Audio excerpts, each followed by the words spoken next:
Hi, this is Nathan Charles. I'm the founder and managing partner of Charles Legal Services. Prior to founding Charles Legal Services, I was an active duty officer in the U.S. Navy SEALs.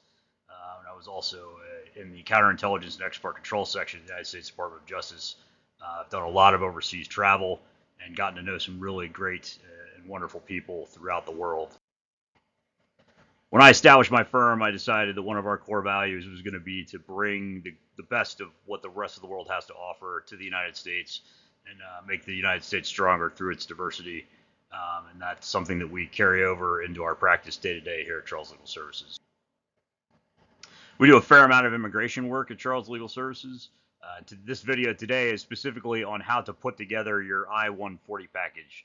The I-140 is the USCIS form for employment-based immigrant visas. If you want to come to the United States and practice your trade here and eventually become a U.S. citizen, this is the way to go. The I-140 is the form for you. There are various grades of EB, employment-based immigrant visas. If you have any questions about that, feel free to get in touch with Charles Legal Services. But this is how you're going to put your package together and get it into the mail so that can be processed and you can be on your way to earning an immigrant visa based on your employment expertise. So again, this is how to assemble the I-140 package once you've completed the paperwork. Now, if at any point you want to get in touch with Charles Legal Services, that QR code up in the corner of the screen is to our website. You can scan that with your smartphone and visit our website and get in touch with us using any of the contact information you can find there. So this is the outline for the briefing here today.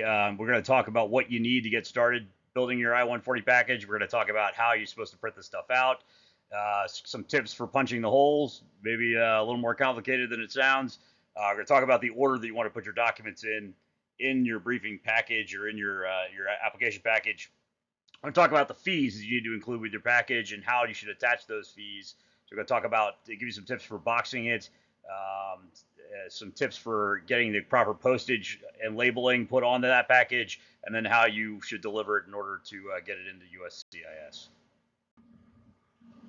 Now, again, before you start building your I-140 package, you got a little bit of shopping to do. So let's talk about the supplies you're going to need. So first off, I'm not getting any sort of a fee or any kickback from any of the products I'm going to show you here today. I just picked good examples off of Amazon, but any like product will probably do the trick. If you own any of these products, if you're selling any of these products and you want to give us a kickback, by all means, you know how to get in touch with us. We'll be happy to take your money. First thing you're going to need is a standard two-hole punch. That's because you're going to be binding your documents from the tops of the pages. So a standard office two-hole punch will do the trick. The next thing you're going to need is a set of ACCO fasteners. I don't know what ACCO stands for, but I'm sure it stands for something. But these are sort of one of the common ways that you bind two-hole punch documents. And again, you're going to bind it from the top. I recommend getting something relatively big. Now, these that I've shown you here, these are 3.5 inch. That's 3.5 inch lengths here. They can accommodate a stack of papers up to 3.5 inches thick. That's what you need. The critical thing is you want those prongs to be 2.75 inches apart from each other. The next thing you're going to need is a good box. I mean, really any good box will do, but I recommend using one of these literature mailers. These are specifically designed to be just large enough so that a stack of office-sized paper will fit in it nicely. Again, these packages are huge. I recommend something at least 3 inches deep. It's probably the best way to go. These are really great boxes for these purposes. Now, the next thing you're going to need are some tab dividers. You're going to end up punching holes in the tops of these, and then you're going to use these tab dividers to delineate and to separate the exhibits that you're submitting as evidence supporting your package. You can use numbered tabs. You can use lettered tabs. It doesn't really matter, but just make sure that if you use letters to refer to those documents in your package, you use lettered dividers. If you use numbers to refer to your exhibit, make sure that you use the numbered tabs. The next thing you're going to need is just some envelopes. Standard COM10 envelopes will do the trick just fine. Cover stock isn't necessary, but I recommend it. I like to put a cover sheet on top of the package for the privacy of my clients. That way, somebody who's just looking at it as they're walking by. If the package is sitting on a desk, they're not going to read any personal information about my clients. I also just like to put my logo on it. I think it adds a nice finishing touch. Next thing you want is just a good set of document tabs. Any good document tabs will work. Uh, these are going to go onto the actual forms and the letter that make up sort of the most important parts of your package. It's also nice to use these tabs in lieu of the other tabs that you use to separate the exhibits for your evidence, so that it's easier for the officer, the immigration officer who's adjudicating your package, to find those most important documents easily. Last but not least, you're going to want some packing tape. Any packing tape will probably work, but for my money, the stronger the better. Let's talk for just a few seconds about how you're going to actually print your documents out. Now, it's going to be easiest for the immigration officer at USCIS who's adjudicating your package if you print single-sided. It's very difficult to read the backside of documents when they're bound from the top, as we're going to do. I recommend printing stuff out just in black and white to save money on ink, frankly. Now, an exception to that is if you're going to need color in order to comprehend the documents, then by all means, please do use color. I recommend a high-speed printer, such as a laser printer. They're just a little bit faster than the inkjets, and you're going to be printing out a lot of materials. So make sure your printer is pretty quick. As those documents are coming out of the printer, I recommend just slipping them right into those tab dividers in order to keep everything organized. Once these papers get out of order, it's difficult to get them back into order. Okay, let's talk about hole punching. Now, again, these I-140 packages involve a lot of paper. It can be a little bit laborious to do all these hole punches, especially if you've got a hole punch with a limited capacity. It's probably going to be about 30 sheets per pop. These packages can be hundreds of pages. So save yourself some time. Recognize that it's going to take a few minutes to get this done. Stay organized. And I recommend punching the documents in the back of the package first and then working your way forward. And the reason for that is because you want to be able to put these documents right into the ACCO binder in order to keep everything organized as you're moving through and punching the holes. Now, I've mentioned a couple of times that you want to stay organized, you want to keep things in order. Well, what order is that? We'll talk about that now. Now, here at Charles Legal Services, this is what the nearly finished product is going to look like. It's going to be the PDF that's drafted by our attorneys with all the great arguments for why our client should be admitted to the United States to become a U.S. citizen eventually. And it's going to have all the supporting documentation listed here on the side as attachments to the PDF itself. To access those documents, you want to click on this little paper-click icon right here. That'll get you to the exhibits. This is what we usually send out to our clients for proofreading to make sure that we've got all of our facts straight and that we're being very honest with USCIS and all of our applications, which is very important. I do recommend that. But then we do have to break this down into the hard copy that we submit to USCIS. So this is how we go about breaking that package down. Now, the last document in the stack is going to be the first document into the ACCO binder, and that is going to be your last exhibit in support of your application. All right, your last exhibit could be document 30, it could be document 50. We submit quite a lot of documents in support of these applications. Then you're going to step them all the way forward until the first one, exhibit number 1. And on top of exhibit number 1 goes arguably the most important document in the whole series. That's your petition letter. That's the briefing that's built by your attorney explaining why you're a great candidate for immigration to the United States. Now, this next page is optional. It's the transliteration page. If your name in your native language and your address in your native language are not spelled out using the same alphabet that we use in English, then you need a transliteration page. You need to write out your name and your address in your native alphabet with a translation into the English alphabet. The next thing you're going to do is the actual I-140 form itself. This is the document that you prepare for USCIS. It has all your critical information in it. This is the actual application form.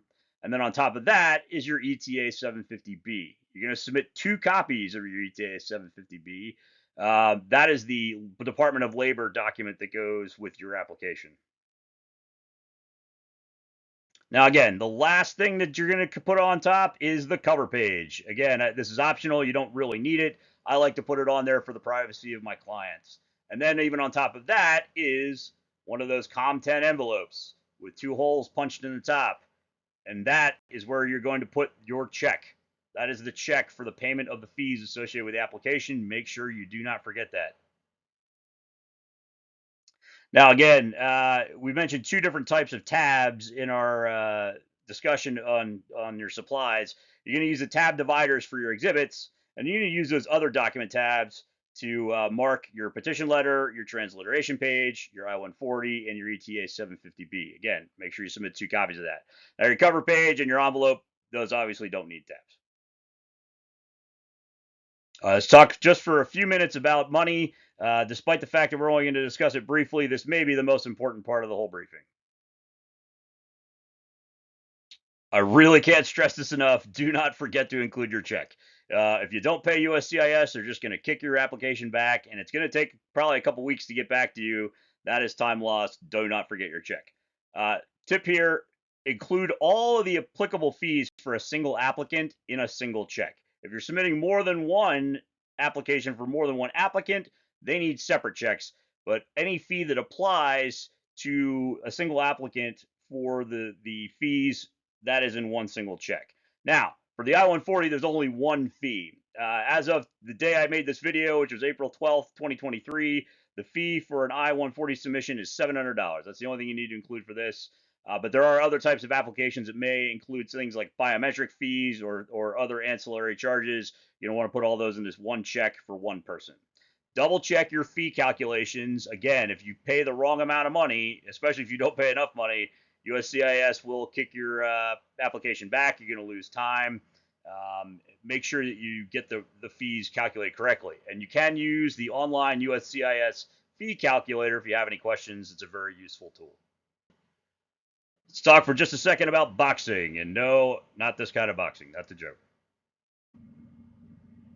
Yeah, of course, we're talking about this kind of boxing. Now, a couple tips on boxing. If you live in a wet climate, you live in Florida, where you get those pop-up thunderstorms, consider waterproofing your package inside of the box. You can get a Tyvek mailer that's generally pretty good. Those are really waterproof. You can wrap it in saran wrap, something like that. Just consider waterproofing your package. Use that literature mailer that we talked about earlier, or a box similar in size to package this up. Use the smallest box that you can. You don't want these to be rattling around inside of the box.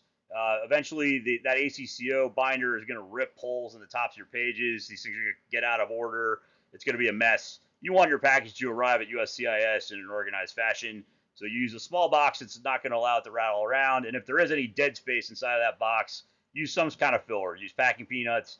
Use some wadded up pieces of paper just to hold that thing tight. Then tape the seam shut. That'll keep things a little drier, keep things a little neater, keep your package from getting dirty, having it arrive in a good condition. All right, let's talk about where you're going to send this and how to label it properly. All right, so when in doubt, get the right address off of the USCIS website and check the website. Don't trust Google. Go to the actual website and get the latest address, because they do change every once in a while. Write down that address or print out a copy of that webpage and go to the post office. Tell the post office what you're trying to do. They will make sure that it's labeled properly, and they will make you pay the right fee to get it where it's going. Now, at Charles Legal Services, we do a lot of mailing, so we use the stamps.com application. If you're doing something like that, make sure that you weigh the package to ensure that you're doing the proper postage. I highly recommend sending these certified mail with electronic delivery confirmation. That's just peace of mind. It's peace of mind for if you're an attorney, that's peace of mind for you. It's peace of mind for your clients. You'd be able to go back in and say, yes, that package got to where it was going on X and such date. It's just a nice comfort. Again, get the right address off of the USCIS website. Go ahead and take the extra couple seconds to check and make sure you're doing the right address. There are different addresses based on whether you're using the mail or a private courier, whether you are submitting the I-140 package by itself or you're submitting it along with a supplemental package for change of status.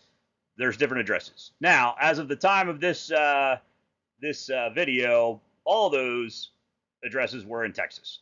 So if you're getting ready to send off your package and the address is not in Texas, I mean the addresses might have changed. So again, double check it. But if it's not in Texas, go about checking.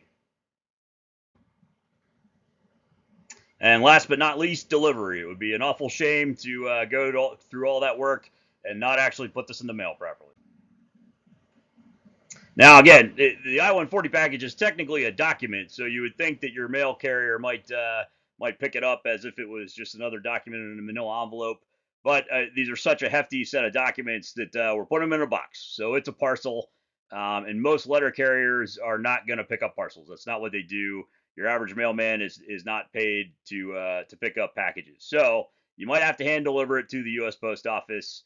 In fact, if there's any doubt as to whether it's going to be handled properly, I would just do that. Just go to the post office.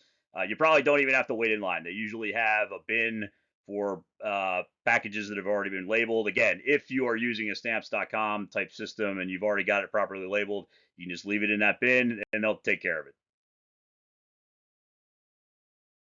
Now, again, if you have any questions about any of this, feel free to get in touch with Charles Legal Services. We'd be happy to do a consultation with you and see if we'd be able to help you as your attorneys. Call us at 240-406-4977. Again, that's 240-406-4977.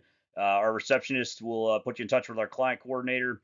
You can also visit our website at charleslegalservices.com to schedule a consultation, or email us at info@charleslegalservices.com. Again, we'll put you in touch with one of our client coordinators.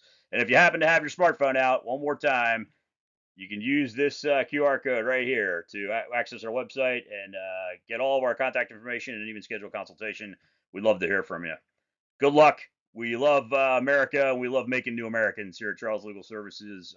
We'd love to have you here and be part of our community. By all means, reach out to us and let us help you.